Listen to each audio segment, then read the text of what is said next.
Dear viewers, welcome to Myths and Realities. We will look at different myths and realities of our life. We will be dealing about myths about normal life, values, religion, education, harmony, feelings, and so on. So starting the same, I welcome Sister Dennis with us. Thank you. Welcome, Sister, to our show. Welcome. Sister Dennis is from England and is a dedicated sister at Brahma Kumaris for the last 40 years. She has been at USA, Los Angeles and travelled all over the world. Sister Dennis is a spiritualist, an author, a speaker and a teacher of Raja Yoga meditation and teaching spirituality, has taken lectures on elaborate topics and conducted seminars, retreats on topics like women, United Nations, addictions, Raja Yoga meditation and so on. So we shall start and focus on our show, and today I would like to deal about the myths of a normal life. Is normal life really exist? Is it a myth? Like a person, what I think, a person imagine a normal life, an ideal life, harmony with himself, harmony with everyone around, and the whole life he imagine a normal life and thinks it really exists. So is it a myth or there is some other kind of reality of a normal life? I would like to ask you. Well, what you're talking about is an ideal. And I think that as we go from generation to generation, each generation describes life to the next generation and they tell them a story. Okay. And that story is imaginary. It is miles away from reality. But there's always some kind of a hope that maybe our generation could not succeed, but if we just tell this story to the next generation, miraculously they will do it. But this is not imaginary. Happening. Okay. It's a myth. And I think that it's very deeply rooted in society, especially in India. India is the world of stories. Okay. And in the evening, in the villages, they sit around the fire and under the moon and the stars, and they tell the stories of the mythology. Yeah. And the mythology, the Mahabharata, the Ramayana, the gods and goddesses, all of these stories, and then it's woven into our life. So in many ways, we learn to live in an imaginary way. Okay. And then when we hit reality, we don't know how to deal with it. So I think the importance of a program like this is to perhaps provide the viewers with tools for dealing with this interface between this myth and the reality. Okay. So you were telling me earlier, well, a normal person, they wake up in the morning happily, they have a nice breakfast with their wife and children, and then he goes to work, and miraculously there's no traffic problems. He doesn't get disturbed by anything. He sits and he does his work and everything is fine, and he comes back in the evening and he has his dinner and spends time with his children, and each and every day is like that, but it's not. It's not happening the same way. Not at all. I think the reality today is that anyway, we have a lot of different stratifications of society. And India in particular is a very stratified society. Yes. Other places like United States is a little bit more flat. And we have everything from one to the other in different countries of the world. But in every country of the world, the majority of people are worried about money. Okay. They're worried about the relationship difficulties, whether it is in their workplace or in the family. Definitely. People do not trust each other. Right. The crime is increasing, violent crime, robbery, internet crime. There's a great deal of crime against women and children. Yes. A lot of this it doesn't go in the myth, so people think that's not real, but it is real. And so there are stresses that people have. And the story that a person has in his mind, and then what you have to deal with, well, you don't have a way. You don't have harmony between the two. They looks like two poles apart. Absolutely. And you don't know how to deal with it, you see. And what this does is it makes a person hysterical. Yeah. And when you're hysterical, you can't operate. So what I feel is important is to take a good, hard look at reality.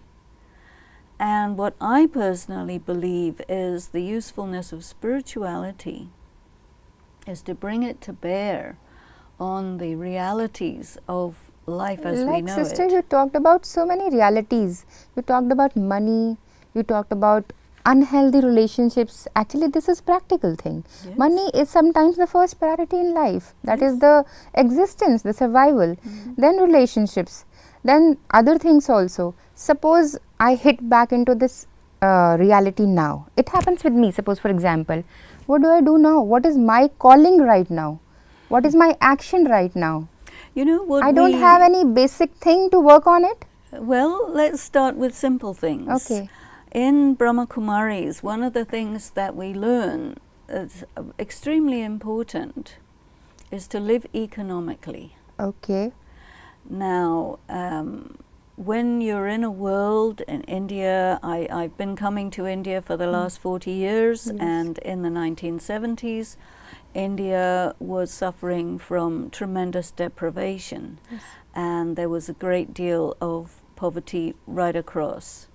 And so we had a lot of lack of things, especially technical items, electronic items. So India wanted to recover from the effect of colonialism and to become wealthy. And in many ways it has done that. Yeah. But wealth isn't necessarily happiness. Not. It gives comfort, I think. Well, you Can know, give comfort. you Not have this word sukh. Yeah. Sukh, which means happiness, but which also means wealth. And so there is a myth that wealth, if you have money, you will be happy. And so everybody says, okay, we've got to get lots and lots of money because then we'll be happy. We can take whatever we want. But you see, you have to look at your karma. Yes. With what action do you create money? You see, if you make money and somebody suffers, then you will get some money, but you'll also get some karmic debt. And that will create dukh, which is not sukh. That will create sorrow.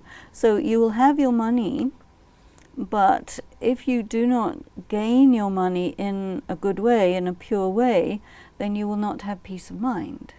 Okay.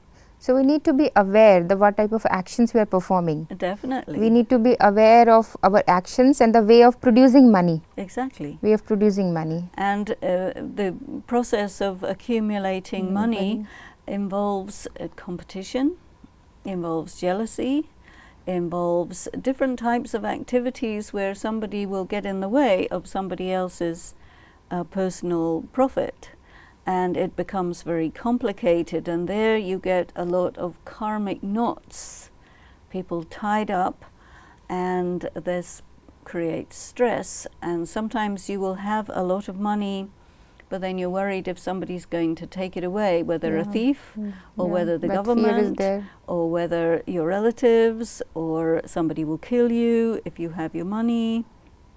So there's all kinds of things that are on the downside when you start to actually accumulate money. And people also need to understand money is an energy. And it flows. It should flow. You see.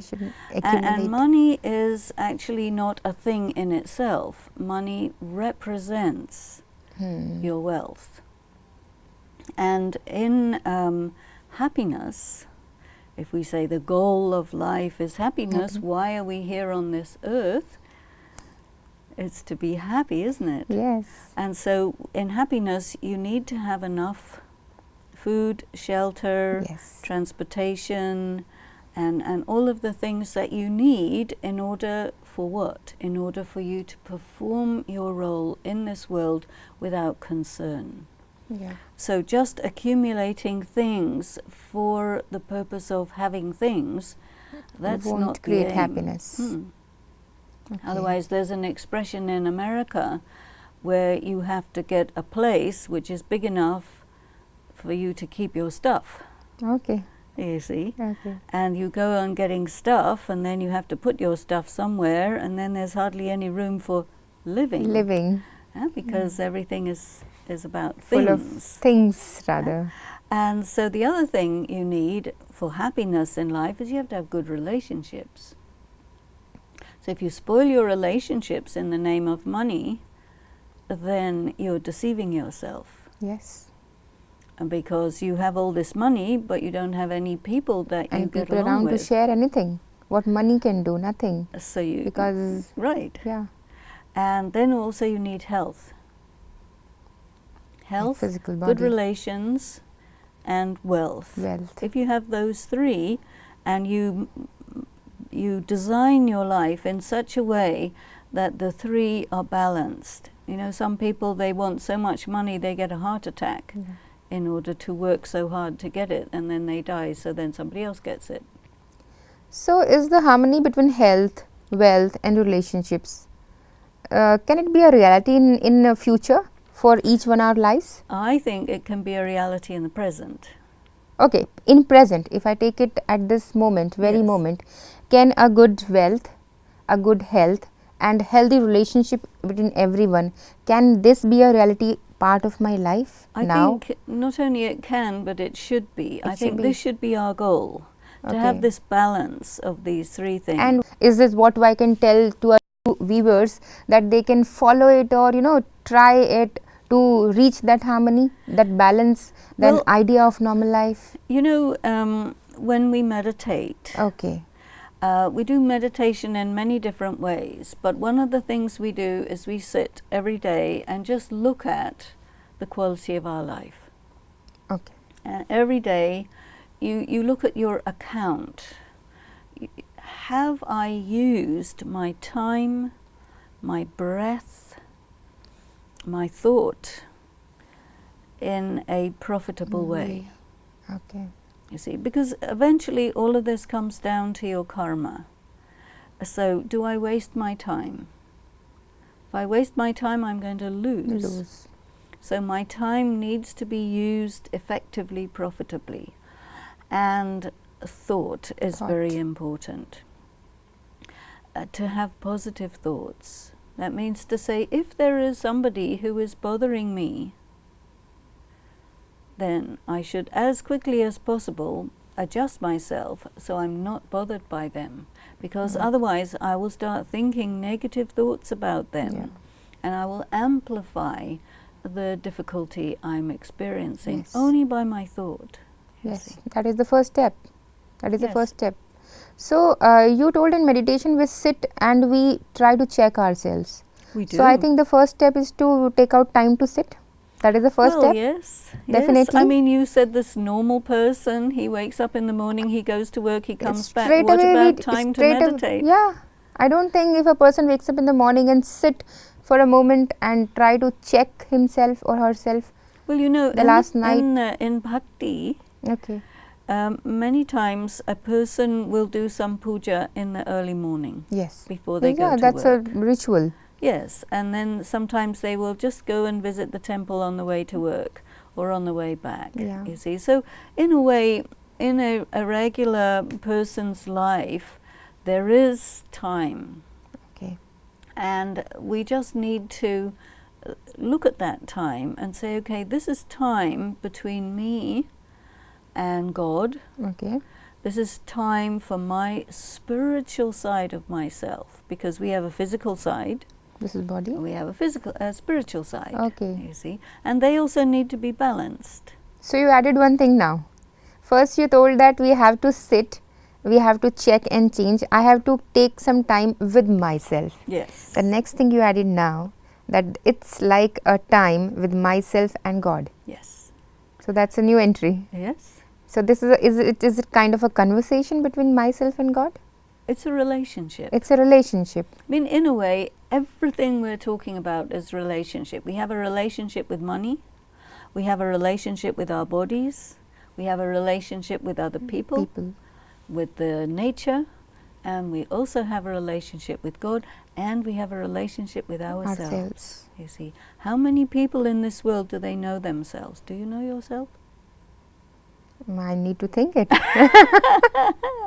Yeah. But so we actually, need time with ourselves. But so many people, they have this air around them. We are so intellectual and educated, They think that I'm the only one exist here. I'm so superior.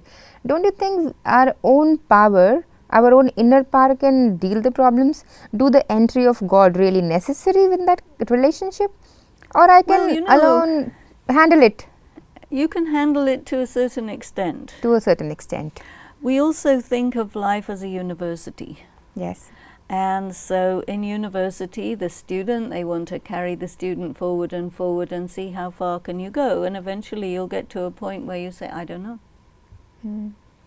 Or you have success after success after success, and then you get a failure. Yes. Now, do you know how to manage failure? Have a face with our own limitations. It's important. Yeah. You see, because human beings do have their limitations. And I think that it's very important to actually include the presence of God in your life. Somehow, sister, really, frankly speaking, when I heard that I should sit and talk to myself, I should include God with me, somehow just hearing it is creating some happiness. Is it? Just hearing it, really. I'm sitting, I'm talking to God. I thought God as something like, unreachable. And now I have a relationship. So the mere hearing of this relationship between God and myself is creating that happiness. And if I do it every day, I don't know what lot more happiness I'll achieve and feel. Probably you will. This is what does wonderful. God stand for? God stands for wisdom. Yeah. Truth. Purity. Okay. So that means you are bringing into your life this component of wisdom. These great words like wisdom, truth and purity. Yes. These can be a part of my life. Oh, why not? If I have a relationship with Him on a regular basis. Well, if you don't, you're somehow impoverished.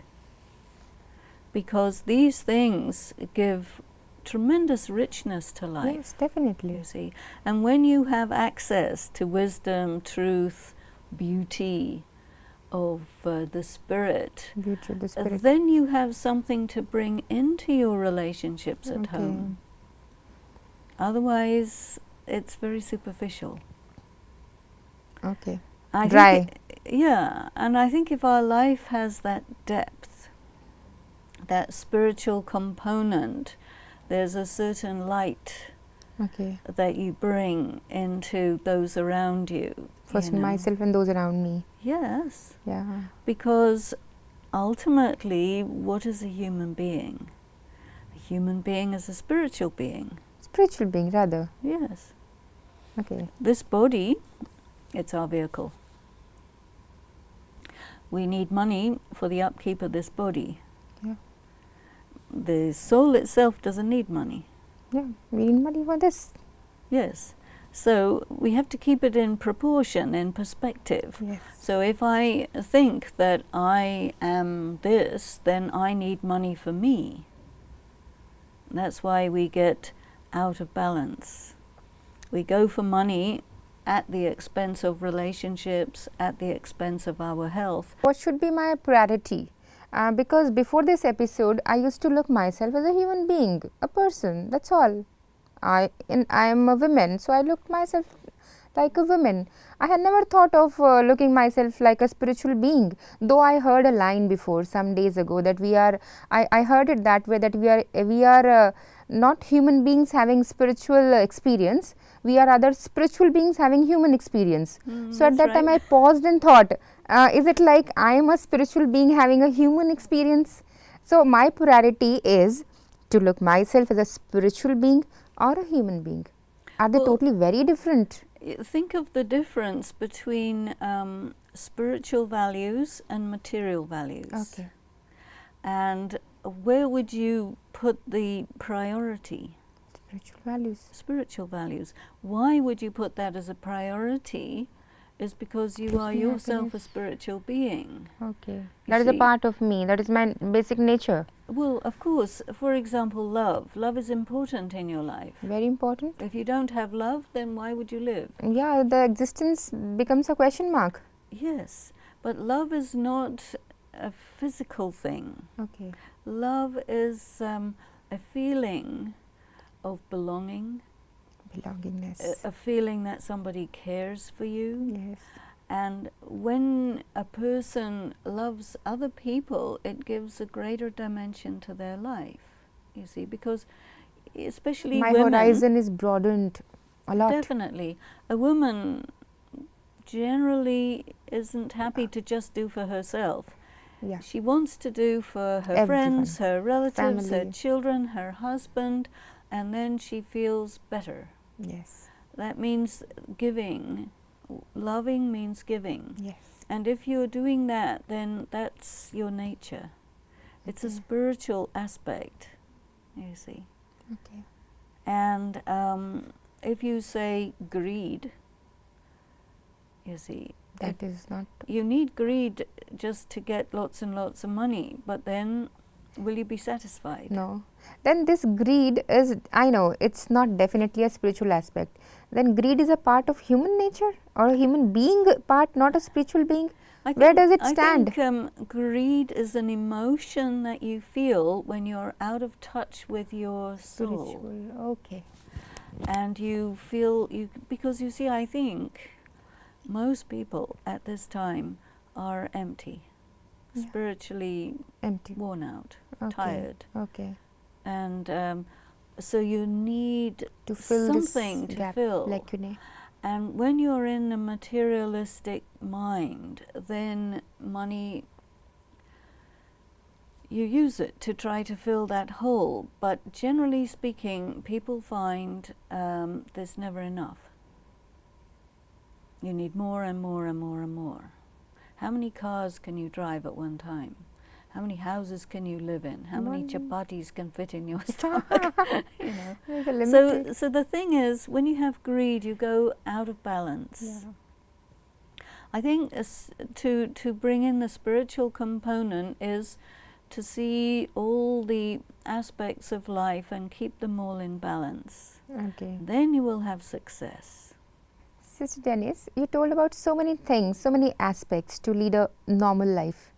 I think that was a myth before we started, and I think we are coming close to reality about this aspect of normal life.